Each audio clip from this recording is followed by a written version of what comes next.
안녕하세요. 반갑습니다. 저는 경기북부 비정규직지원센터 센터장 박정민이라고 합니다. 반갑습니다. 여러분, 혹시 이런 말 들어보셨나요? 오늘의 우리는 패배할 것이지만 내일의 역사는 우리를 승리자로 기억할 것이다. 5월 광주 민주항쟁에 윤상원 열사가 남긴 마지막 말입니다. 오늘은 5월 광주 민주항쟁을 다뤄볼까 하는데요. 여러분들도 함께 해주시면 감사하겠습니다.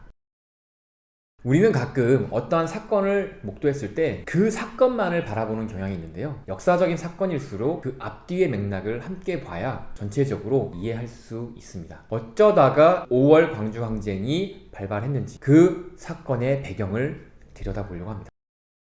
1970년도 말 세계는 경제적인 공황이라고 하는 석유파동이라고 하는 어려운 상황에 직면해 있었습니다. 가뜩이나 어려운 노동자들은 더욱더 어려운 현실에서 노동을 할 수밖에 없었고요. 70년도 유신 독재 시절에서 억눌려 있던 많은 지식인들과 대학생들 그리고 종교인들까지도 민주화의 열망이 들끓어오르던 시기였습니다. 특히나 주요한 사건들이 있었는데 1979년도에 있었던 YH 무역노동조합 조합원들의 신민당 당사 점거 농성 사건이었습니다. 회사의 어려움이라는 이유로 대량의 해고 사태가 발생하게 됩니다. 노동자들은 이것에 대해 반발하게 됐고 노동쟁의를 했지만 박정희 정권에 의해 강제 해산되게 됩니다. 노동조합은 신민당에 몰래 잠입해 농성장을 차리게 됩니다. 그러나 1979년 8월 새벽 2시 야음을 틈타 2천여 명의 경찰 병력이 일제히 들이닥쳐서 단 20여 분 만에 강경 진압당하게 됩니다. 이 과정에서 김경숙이라고 하는 한 노동자가 노동 당사에서 추락하는 일이 발생합니다. 결국에는 목숨을 잃게 되었는데요.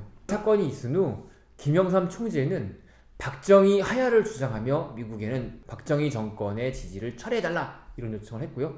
신민당 총재였던 김영삼 의원은 계속 제명당하게 됐고 가뜩이나 부글부글 끓고 있던 부산의 시민들의 이 분노의 감정에 제명이라고 하는 하나의 도화선이 결부가 된 것이죠. 결국엔 이것이 폭발했고 부산에서부터 마산으로 창원으로 거대한 민중의 항쟁이 번져가기 시작했습니다. 이것을 역사는 부마항쟁이라고 명명하게 됩니다. 박정희 군사 정권은 탱크까지 몰고 가서 짓밟겠다라는 고민을 하기 시작되는데 이 사실을 알게 된 김재규라고 하는 중앙정보부장이 결국에는 박정희를 권총으로 피살하는 11.6 사태가 그렇게 해서 만들어지게 된 것입니다. 11.6 사태 이후 국무위원들은 긴급하게 27일 날 모여서 비상대책회의를 열었고요. 이 과정에서 제주도를 제외한 전국에 계엄령을 발발하게 됩니다. 이때 보안사령관이었던 전두환이 합동수사본부장에 자리에 앉게 됩니다. 합동수사본부장 어떤 자리냐? 검찰, 경찰, 군대까지 모든 공권력을 지휘할 수 있는 자리였습니다.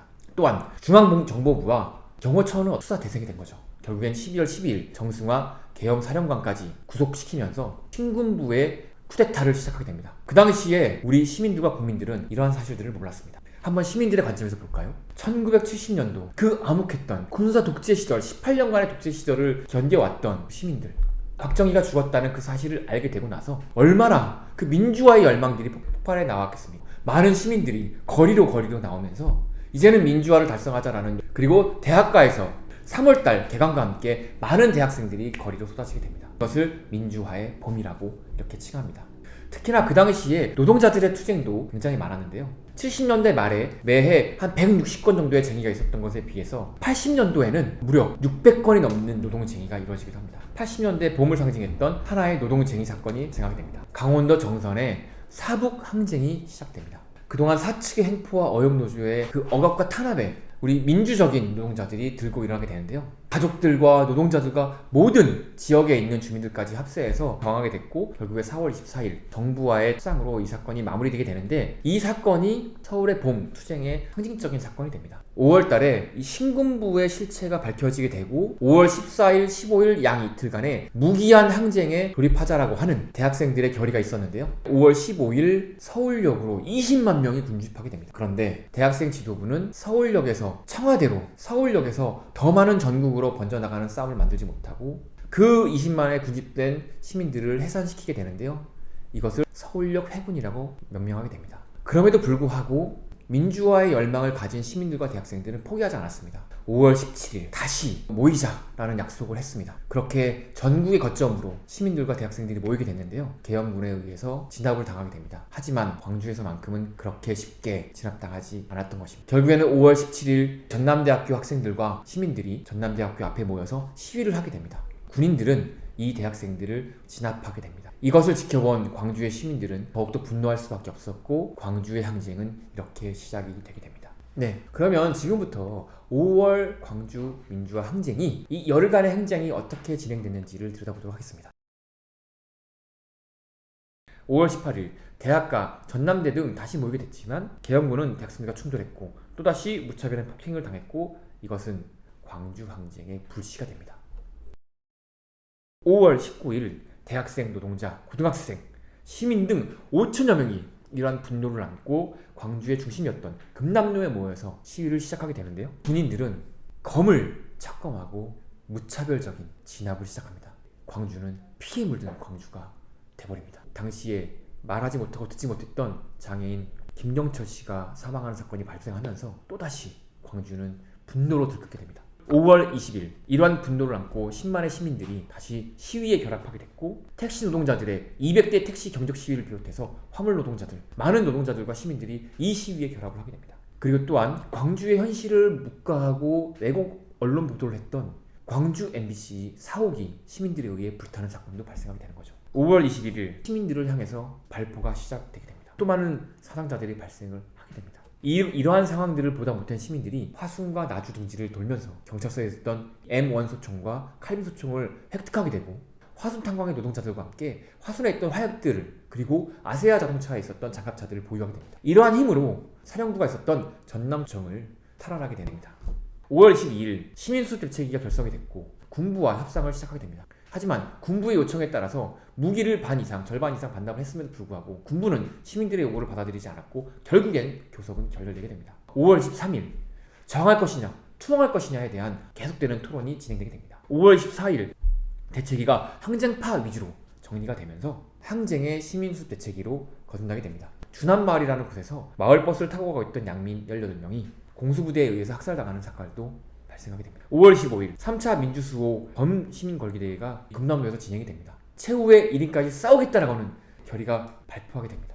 5월 26일 오후 6시 시민군들에게 무조건 항복하라 라고 하는 최후 통첩이 전달되게 됩니다. 그리고는 결전의 날 5월 27일 바로 새벽 전남도청을 지키고 있던 시민군들을 향해서 전투사단과 공수여단 병력 2만 5천 명이 동원돼서요. 시민군을 무력으로 진압하는 작전이 시작이 됩니다. 결국에 도청을 지키던 시민들은 부상을 입거나 사망했고 인근에 있던 전일빌딩에 있던 시민군 20명은 전원 사살됩니다.